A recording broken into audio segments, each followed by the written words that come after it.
হে হে মডেলগুলো তো এনে 17ও আছে, আচ্ছা। ঠিক আছে, 13ও আছে, 14ও আছে, 16ও। আর এই যে কুল্লু নাপসি এটি ফেলাই দে।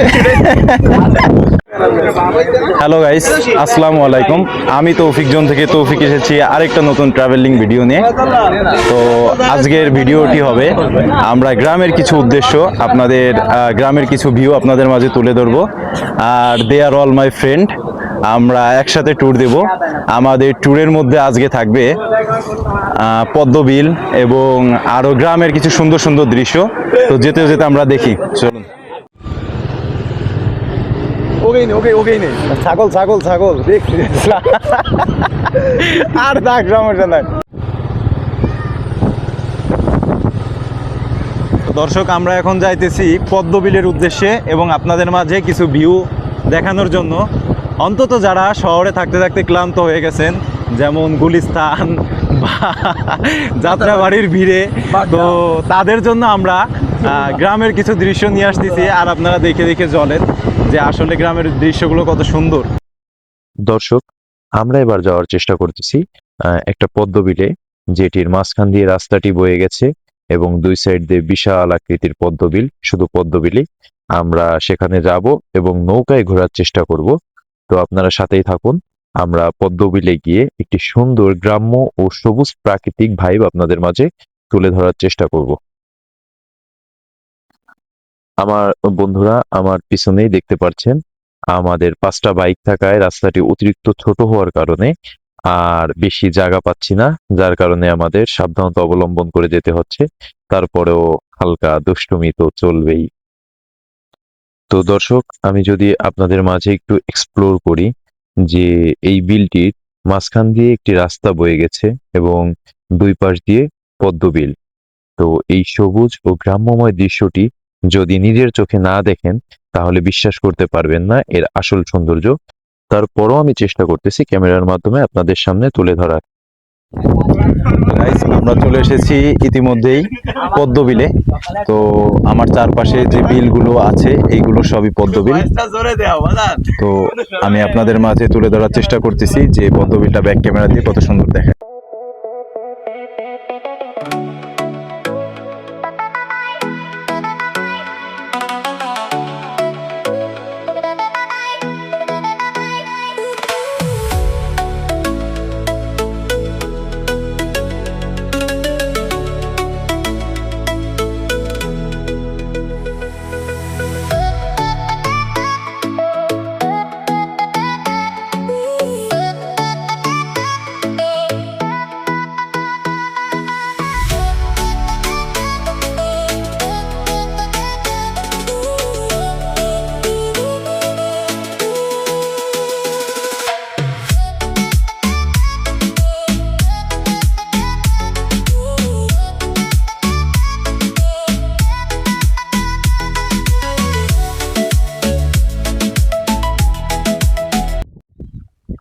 তো গাইস, আমরা চলে আসলাম।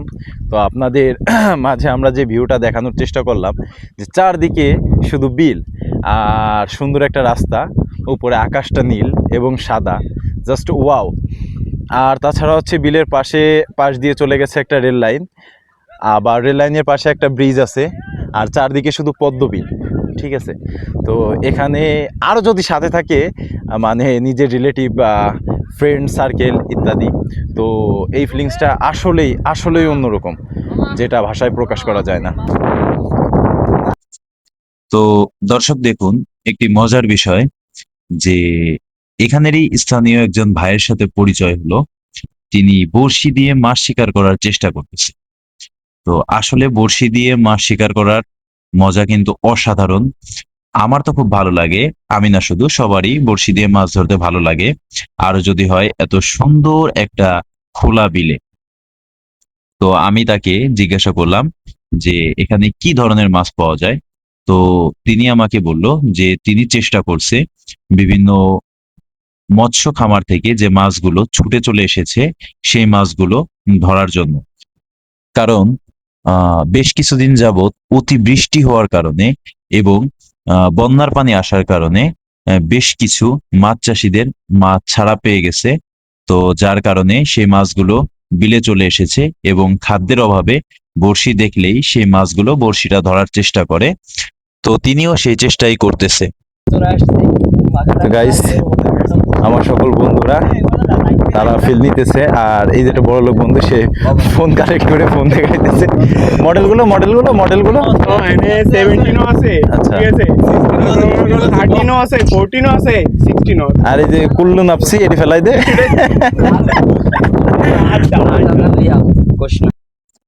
তো দর্শক, আমরা সকল বন্ধুরা মিলে পার্সোনালি কিছু সময় কাটাইতেছি, যাকে বাংলা ভাষায় বলে আড্ডা।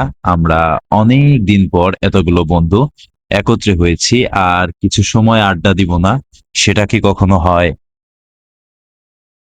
দেখুন দর্শক, পর্যাপ্ত নৌকা না থাকার কারণে আমরা সকলে মিলে একত্রে পদ্মবিলে নৌকা ট্যুর দিতে পারলাম না। কারণ নৌকাটি অতিরিক্ত ছোট হওয়ার কারণে 2 থেকে 3 জন করে নৌকা ট্যুর দিচ্ছি, তাও নৌকাটি অতিরিক্ত পরিমাণে ঢুলছে, যার কারণে ক্যামেরা বা ফোন নিয়ে আপনাদের মাঝে বিষয়টি সুন্দর করে তুলে ধরতে পারলাম না। তো দর্শক, আমরা এবার হাঁটতে হাঁটতে এই প্রাকৃতিক দৃশ্যটা উপভোগ করতেছি।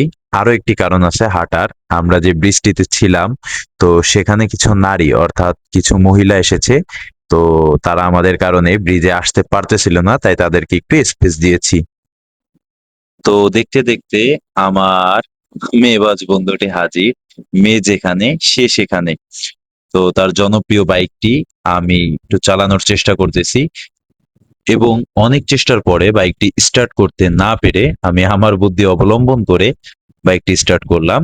এবং এই ওয়েদারে এইরকম একটা বাইক নিয়ে কিছুক্ষণ ঘোরার অনুভূতি, ওহ, জাস্ট ভাষায় প্রকাশ করা যাবে না। Wow wow, just wow. তো ঘোরা শেষ। তো অতি শীঘ্রই আমরা এই জায়গাটি ত্যাগ করব, কারণ আমাদের আরেকটি মিশন রয়েছে। তো দর্শক, এবার আমরা এখানকার সবচেয়ে জনপ্রিয় একটি খাবার দুধ চা এবং মাটির চুলায় পোড়ানো পাউরুটি, এই দুইটা ফুডই ট্রাই করতে যাব। সেটি এখান থেকে বেশ কিছুটা দূরে। তো আমরা রওনা হয়েছি।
তো আমরা চলে এসেছি আমাদের নির্ধারিত জায়গায়, এবং